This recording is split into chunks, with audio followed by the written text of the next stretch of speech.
já tomando conta de congregações e ao mesmo tempo estudando. Concluí então o seminário e no dia 6 de janeiro, foi isso? De 2013, na Igreja Presbiteriana Central de Teresina, eu fui ordenado ao Sagrado Ministério. Nesta mesma ocasião também o Daniel foi batizado, Reverendo Rodrigo Broto é quem fez o seu batismo, e ali sim, então, eu entendi que tinha se cumprido um chamado que Deus fez à minha vida quando eu era criança ainda. Quando eu tinha 8 anos de idade, muitas coisas aconteceram que me impediram e me desviaram deste chamado do Senhor, até que ele se tornou algo inevitável e irresistível. Deus me chamou como atalaia, Ele me chamou para falar a igreja, quer ouça ou não, em tempo ou fora de tempo, corrigir, disciplinar, exortar, agrade ou não. E se ainda eu buscasse agradar a homens, não seria servo de Cristo, não seria digno do título que recebi como pastor. O pastor, ele não está aqui para ouvir a igreja. O pastor está para falar para a igreja, assim como todos os profetas foram levantados para falar para a igreja, para proclamar a vontade de Deus. Neste momento é grande a minha responsabilidade. Esta semana, uma jovem senhora lá de Recife mandou para mim uma mensagem: cadê seus sermões? Nunca mais se enviou para mim. Cadê suas devocionais? Nunca mais se enviou para mim. E eu fiquei então constrangido com aquela palavra, e eu percebi que tem pessoas que querem ouvir a palavra e há pessoas que não querem ouvir. Tem pessoas que precisam da palavra e há pessoas que não precisam. Há 4 tipos de corações. A palavra nem consegue penetrar. Satanás vem e rouba ela antes mesmo dela penetrar. Outro penetra, mas por causa do sofrimento e da perseguição, ela não consegue crescer e produzir frutos e perece. Outro é sufocado com os cuidados do mundo, é dividido, querendo servir a Deus e ao mundo. Este terreno rochoso, segundo o Senhor Jesus, a palavra também não prospera e vem a perecer. E um só é conhecido como um coração fértil, que ouve e recebe a palavra, e esta palavra produz frutos. Ela demonstra que ela foi recebida. Há evidências: a um 30, a outro 60, a outro 100. Bem, é uma estatística bem negativa, né? A cada 4 somente 1. A cada 7 igrejas, 5 estão corrompidas, 2 estão buscando servir ao Senhor com integridade, segundo Apocalipse. E segundo Cristo Jesus, muitos são chamados e poucos são os escolhidos. Vivemos dias nos quais estas realidades se evidenciam a cada vez mais e mais. O apóstolo Paulo disse que nos últimos dias os homens sentiriam coceira nos ouvidos e se cercariam de líderes que dissessem apenas aquilo que eles querem ouvir e não o que precisam de fato ouvir. Muitas vezes buscamos um conselheiro não por causa do conselho, né? Mas porque ele vai dizer o que queremos ouvir, o que nos agrada. Mas nós não precisamos disso. Nós precisamos ouvir uma palavra que nos confronte, que nos humilhe, que nos santifique, que nos conduz ao arrependimento, que nos transforme, que nos afaste do mundo, do pecado, da transgressão. É esta palavra que o Senhor nos entregou, como atalaia, como mensageiros do Senhor. Então, igreja, entendamos os nossos papéis e sejamos de fato fiéis a cada um deles, às suas funções. O que se requer dos despenseiros é que cada um deles seja encontrado fiel. É só isso que o Senhor requer de nós: fidelidade. Façamos juntos a oração de iluminação, toda a igreja. Ó Deus, ilumina-nos por tua palavra, que teu Espírito revele o reino e transforme-nos para a tua glória. Amém. Abra, por favor, em Gênesis, capítulo 36.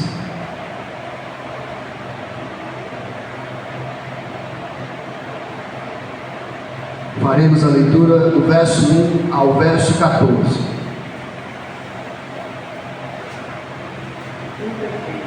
Gênesis 36.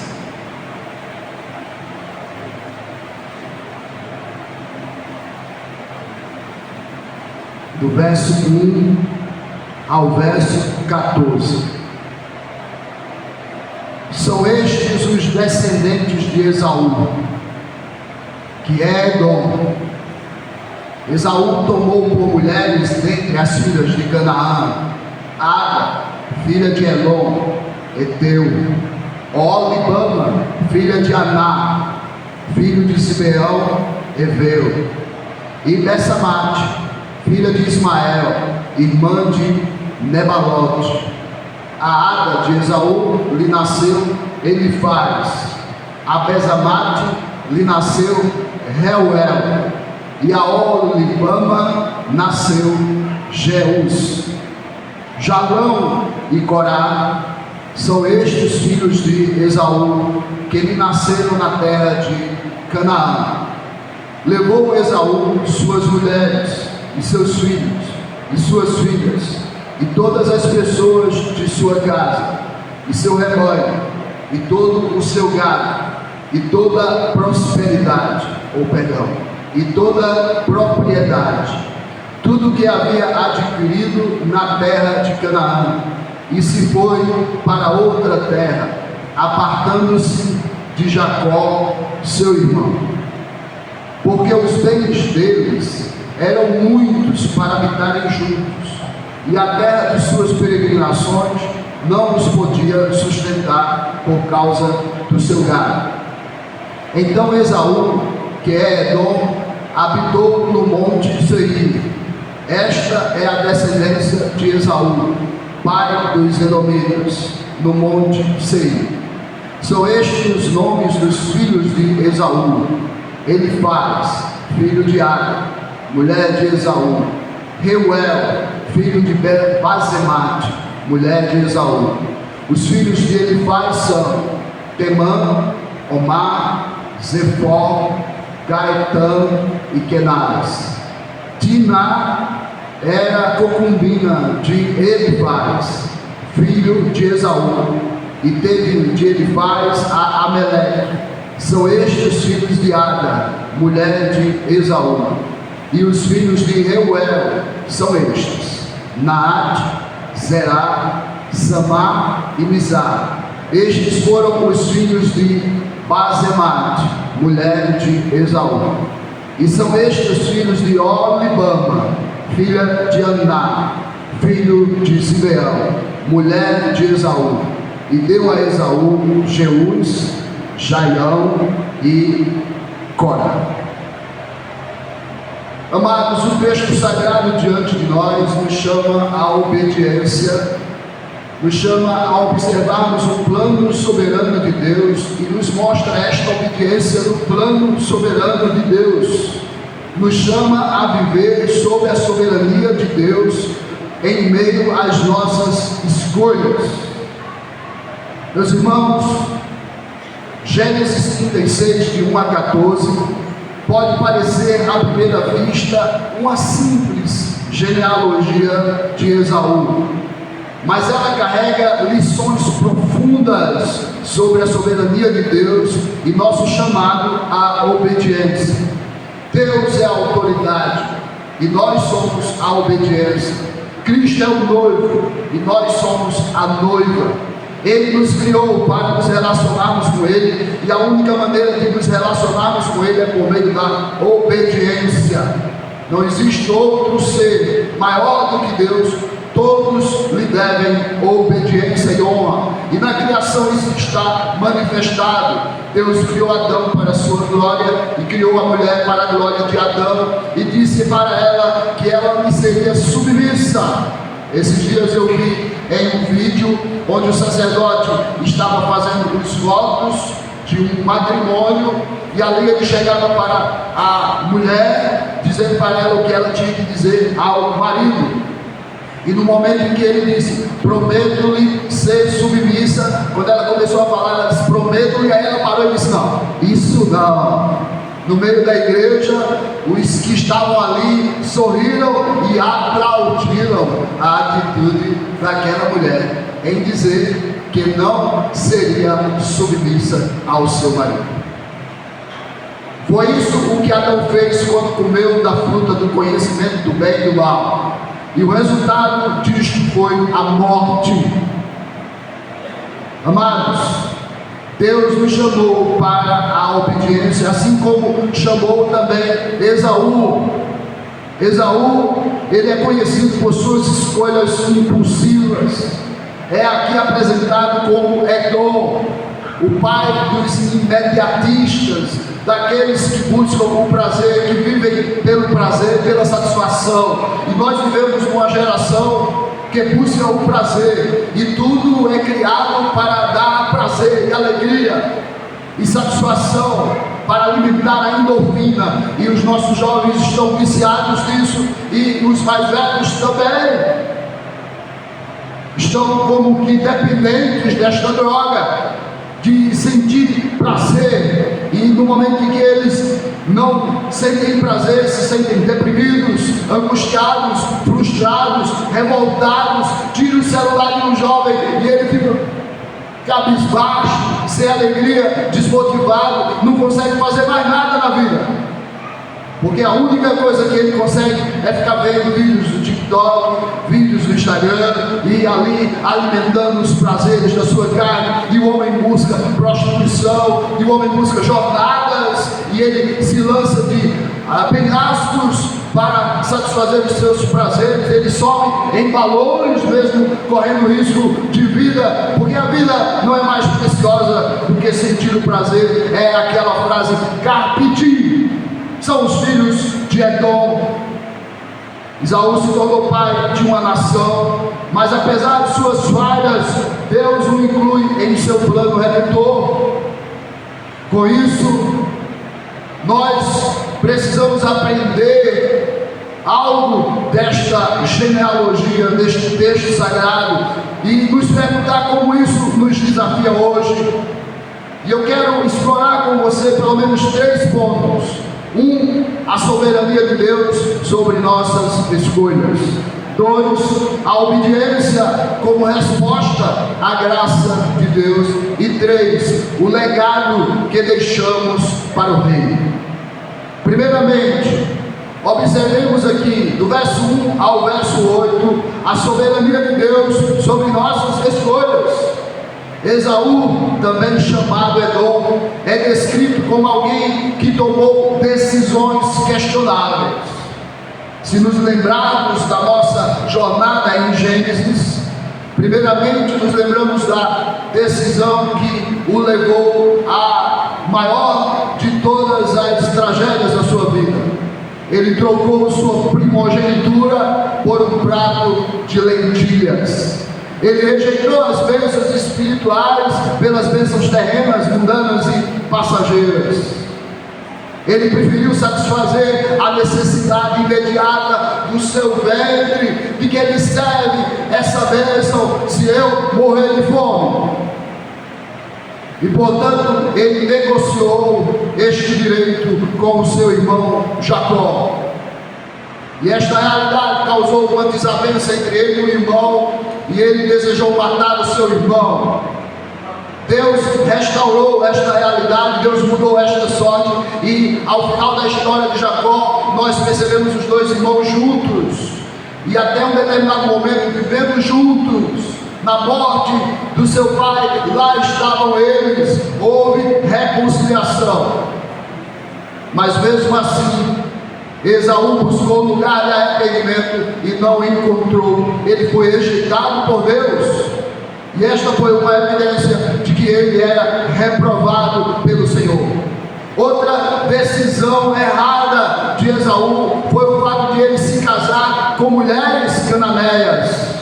causando dor, angústia e tristeza à sua família, sabendo que isto desagradava a Deus, sabendo que isto não estava condizente com os planos de Deus para a sua vida. Ele se levanta e então faz o que Deus não determinou.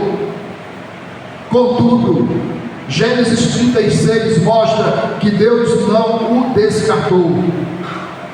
Ele prospera, torna-se pai de uma grande nação e recebe uma terra, Seir, como herança.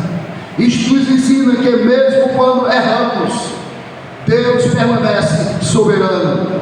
Ele não é limitado por nossas falhas, antes as usa para cumprir seus propósitos eternos. Quantas vezes achamos que nossas escolhas erradas nos desqualificam? Talvez você já tenha dito: eu não sou digno de servir a Deus. Mas a história de Esaú nos lembra que Deus é maior que nossos erros. Romanos 8:28 assegura que a história de Esaú também pode cooperar para o bem daqueles que amam a Deus. Ele redireciona nossos caminhos, transformando até nossas falhas em parte de sua história redentora. Em segundo lugar, eu quero que você observe aqui uma manifestação de obediência de Esaú como resposta à graça que Deus estava continuamente derramando sobre sua vida. Sim, Deus, Ele derrama graça sobre todos, Ele manda sol para todos, Ele abençoa justos e injustos. Existe a graça especial derramada sobre os seus escolhidos, derramada sobre Jacó, a bênção da eternidade, mas existe a graça comum que Deus derrama sobre os ímpios também. Observe que Esaú, ao se mudar para Seir, demonstra um ato de obediência prática. Ele deixa Canaã, respeitando a promessa de Deus a Jacó. Deus tinha dito a Jacó: Jacó, é você quem herdará a terra. Portanto, a terra pertencia a Jacó. E Esaú, ele poderia ter ficado, ele poderia ter lutado por Canaã, mas ele escolhe se afastar, evitando o conflito com o seu irmão. Este movimento sugere uma mudança em seu coração, um sinal de submissão à vontade de Deus, mesmo que parcial. A graça de Deus, que inclui Esaú no plano divino, exige uma resposta. Para nós, a graça manifestada na cruz de Cristo nos chama ao arrependimento e à obediência.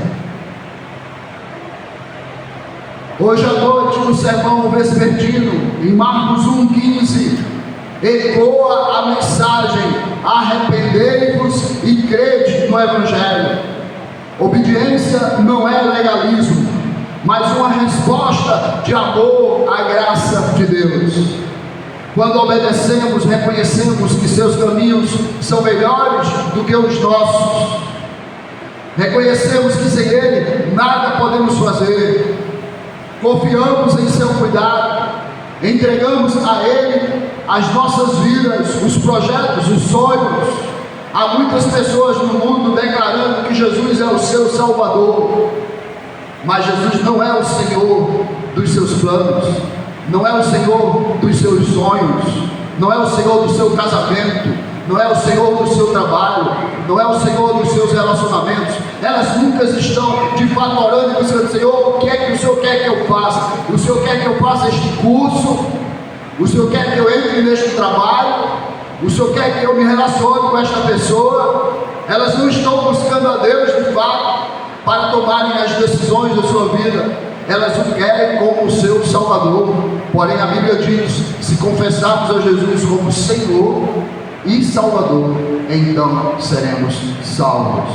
E Jesus disse: vós sois meus amigos se fizerem o que eu vos mando. De Diz também a palavra que ele se tornou o autor da salvação de todos os que lhe obedecem.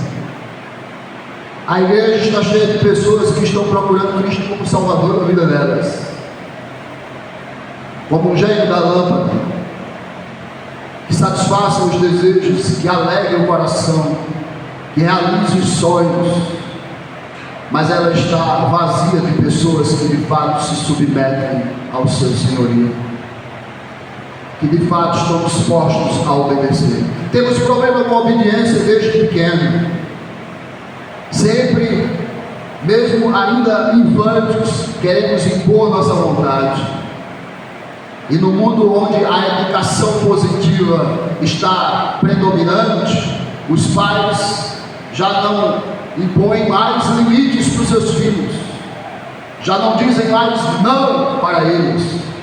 É tudo sim, meu filho, o que você quer. Amados, a palavra de Deus nos ensina que o caminho da obediência é o caminho dos limites estabelecidos por Deus. Deus chega para Adão e diz: olha, você só pode ir até aqui, se você passar daqui, certamente morrerá.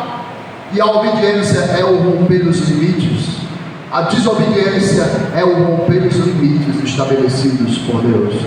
Quando Davi confessou os seus pecados diante de Deus, ele diz: pequei contra ti somente, e fiz o que é mal perante os teus olhos. Porque ele rompeu os limites que Deus tinha dado para ele. Amados, reconheçamos que os caminhos de Deus são melhores do que os nossos. Esaú nos ensina que mesmo após escolhas erradas, podemos realinhar nossos passos com o propósito de Deus. Nunca é tarde, meu irmão, para você realinhar seus passos, para você andar no caminho estreito e apertado, para trilhar o caminho da obediência. Ainda é tempo. O nosso Deus ainda está dando tempo para que o homem se arrependa. Ele tem sido longânimo para com esta humanidade rebelde, para com esta geração incrédula e perversa. E em terceiro lugar, eu quero que você observe o legado que deixamos para o reino. E nós encontramos isso do verso 9 ao verso 14. A genealogia de Esaú lista seus descendentes, que formaram a nação de Edom. Apesar de suas falhas, sua vida gerou um legado. Isso nos desafia a refletir: que legado estamos deixando? Cada decisão nossa, desde como tratamos nossa família, até como servimos a igreja, impacta gerações. Sabe, esta semana eu fui muito impactado com pessoas que me relacionei há mais de 30 anos atrás, e que ainda hoje me procuram e me pedem conselhos, e abrem seu coração, e falam das suas aflições e das suas dores, e eu fiquei ali impactado, dizendo: quem sou eu? Não sou juiz, não sou melhor do que ninguém. Como ainda pode ter pessoas que me buscam e que me pedem conselhos? Quem sou eu? Miserável pecador. Mas sim, meus irmãos, não parece, mas nossas vidas impactam vidas, marcam corações, deixam ali. Quando duas almas se unem e se separam, sempre existe algo que fica ali, como duas folhas de papel que são coladas uma na outra. Quando você vai separar, ela vai se rasgar e vai ficar parte de uma na outra. Assim também são os nossos relacionamentos. Por onde quer que passamos, estamos marcando corações, estamos impactando vidas. Não percebemos, mas Deus está agindo e operando de maneira maravilhosa e misteriosa. Somos chamados a viver de uma forma que nosso testemunho aponte para Cristo. A Bíblia diz que as nossas obras devem brilhar de tal maneira que os homens vejam as nossas boas obras e olhem para Deus e glorifiquem a Deus que está nos céus. É com isto que devemos nos preocupar. É desta maneira que devemos viver. Cristo, o Cordeiro de Deus, Ele levou nossas dores, carregou sobre si os nossos pecados. O seu amor nos constrange, e porque Ele fez isso por nós, hoje estamos aqui prontos a servi-lo, a dar a vida por Ele. Em 1 Coríntios 3, eu gostaria que você abrisse a palavra de Deus.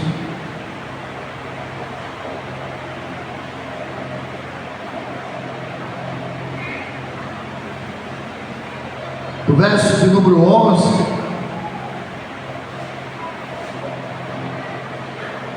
o apóstolo Paulo vai nos ensinar, ou nos exortar a construir sobre o fundamento de Cristo, com materiais que resistam ao teste do fogo. Veja o que ele diz aqui, 1 Coríntios 3, do verso 11: porque ninguém pode lançar outro fundamento além do que foi posto, o qual é Jesus Cristo. Contudo, se o que alguém edifica sobre o fundamento é ouro, prata, pedras preciosas, madeira, feno, palha, manifesta se tornará a obra de cada um, pois um dia a demonstrará, porque está sendo revelada pelo fogo, e qual seja a obra de cada um, o próprio fogo a provará.